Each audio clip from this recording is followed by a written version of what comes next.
ওকে বলেন পেপার দেখাইতে। ওটা একটা চক্রের সাথে জড়িত। ও চাইতেছে আমি শেষ, মানে ওই চক্রটা চায় যে শাকিব খান শেষ, মানে বাংলা চলচ্চিত্রই শেষ।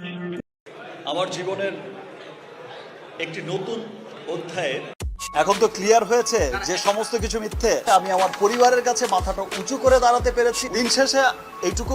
গোপনে দেশে ফিরে অপুর কাছে মাপ চাইলেন ঢালিউড সুপারস্টার সাকিব খান। ভাইরাল হলো আবেগঘন কিছু। টাকা ধানতেছে, কত টাকা পেয়ে এমন করতেছে, খালি কি করতে বলেন? এত বছর পর কেন এসে করতেছে? আমার কাছ থেকেও টাকা খাইছে কয়েকদিন আগে 12 লাখ টাকা। আর হোয়ার ইজ স্টুপিড মুহূর্ত। ঢালিউডের জনপ্রিয় নায়ক সাকিব খান হঠাৎ দেশে ফিরে এলেন, কিন্তু এফডিসির কিংবা কোনো শুটিং ফ্লোরে নয়, তার গন্তব্য ছিল একেবারে ভিন্ন। অভিনেত্রী অপু বিশ্বাসের বাসা। এই খবরে পুরো মিডিয়া দুনিয়া যেন থমকে গেছে। তবে সাকিব গাড়ি থেকে নেমেই অপুর দরজায় পৌঁছায়। অপু সাকিবকে অনেকদিন ধরে এড়িয়ে চললেও এবার ভিন্ন এক সাকিবকে দেখা গেল তার চোখে। অনুশোচনায় ঠোঁটে নীরবতা। আমি বেশ কিছুদিন ধরে বলছি যে গণমাধ্যমকে আমি আমার ব্যক্তিগত কোনো কিছু আসলে বলতে চাই না, কারণ ব্যক্তিগত ব্যাপারগুলো অবশ্যই দরজার ওপাশে দাঁড়িয়ে কড়া নাড়লেন অপুর ঘরে। অপুর ডায়লগটা এমনই ছিল, এই সময় তোমার আসার মানে কি সাকিব?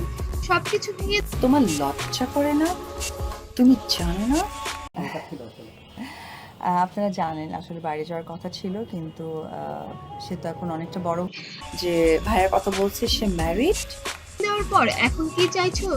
সাকিব বলে, আমি ভুল করেছি অপু, আজ শুধু তোমার কাছে ক্ষমা চাইতে এসেছি।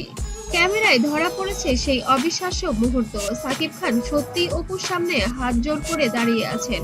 সোশ্যাল মিডিয়ায় ছবিটি মুহূর্তেই ভাইরাল হয়ে যায়। ভক্তরা বলেছেন এমন দৃশ্য তারা কোনোদিন কল্পনাও। আর আপনারা জানেন এর আগে বুবলির সাথে হয়তো অপুর একটা ক্ল্যাশ হয়েছে, অপুই করেছে। অপুর সেটা করেননি।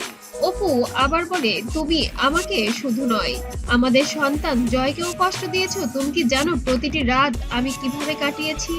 সাকিব বলে, জানি অপু, তাই আজ সব ভেঙে ফেলার পরেও আমি তোমার কাছে এসেছি। সবাই জানেন আমার প্রাণের মানুষ একজন, আমার আপনজন, বড় আপনজন। আসলে আমি স্পেসিফিক নাম বলতে চাই না, ব্যক্তিগত কোনো ব্যাপারগুলো খুব একটা আমি আনতে চাই না। সময় শেষ, টাইমস আপ। হয়তো দেরি হয়ে গেছে, কিন্তু তোমাকে ছাড়া আমি অসম্পূর্ণ। অপু প্রথমে চুপচাপ ছিলেন, চোখে জমে থাকা অশ্রু আর হৃদয়ের অভিমান যেন দুমড়ে মুচড়ে বেরিয়ে আসছিল। তিনি স্পষ্ট জানিয়ে দিলেন, ক্ষমা করা এত সহজ। যারা কিনা হিজাব পড়ছে, I am sorry to say, but এই ধরনের গুজব নিয়ে মিথ্যা কথা বলে ভিডিও বানাচ্ছে, আমার মনে হয় এটা আমাদের ইসলামকে অবমাননা করা। নটিজান বলছেন সত্যি কি নয়। অপু বললেন, ক্ষমা পেতে হলে শুধু কথা দিয়ে হবে না সাকিব, সময় মতো প্রমাণও করবে তুমি কতটা বলেছো এবং কতটা আমাদের জন্য করেছো, সেটাও এবার বোঝাতে হবে। এমন একটি দৃশ্য ছিল যেখানে অপু কাঁদছেন, সাকিব মাথা নিচু করে দাঁড়িয়ে আছেন। এই আবেগঘন মুহূর্তই এখন সোশ্যাল মিডিয়ার ট্রেন্ডিং টপিক। ভক্তরা কেউ বলছে সাকিব অপুকে আবার একসাথে দেখতে চায়, আবার কেউ লিখছেন এই ক্ষমা হয়তো নতুন শুরুর পথ দেখাবে। মাঝে মাঝে যখন দেখি সোশ্যাল মিডিয়াতে, গানটা কি জানি, বিধি তুমি বলে দাও আমি কার, নাকি কি মনে হয়? প্রায় প্রায় ফেসবুকে দেখি অনেকে লেখালেখি করে যে সাকিব ভাই, আমিন ভাই আপনারা একসাথে কাজ করবেন। চলেন শুরু করে দেই। আচ্ছা, ইমিডিয়েট কিছু করা যায় না? অপু জানালা দিয়ে বাইরে তাকাচ্ছেন আর সাকিব ধীরে ধীরে সরে যাচ্ছেন। তাহলে কি এটাই নতুন মোড়, নাকি এই সম্পর্ক থেকে আরো নতুন কোনো ভবিষ্যৎ নেই? উত্তর লুকিয়ে আছে সময়ের অপেক্ষায়।